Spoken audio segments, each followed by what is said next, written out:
Hello guys, good morning to everyone. Ito nga po pala ang aking asawa at siya po ay magtatanim ng alokbati. Ayan po.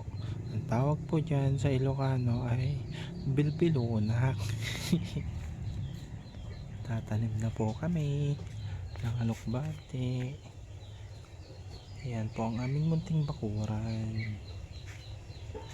Ayan po siya, tapos meron din po kaming pigi. Saan yung pigi namin? Ayun.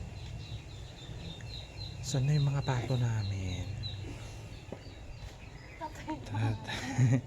Tatanim na po siya ng alokbati. Ganyan guys, turuan ko po kayo kung paano magtanim.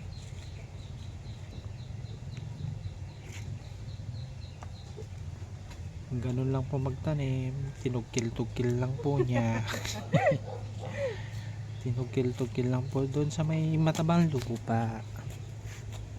Ganyan po kataba ang aming lupa guys. So ayun, napagod agad kasi nga po buntit siya.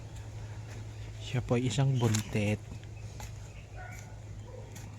So ayan lang po ang pagtanim guys. Bye bye.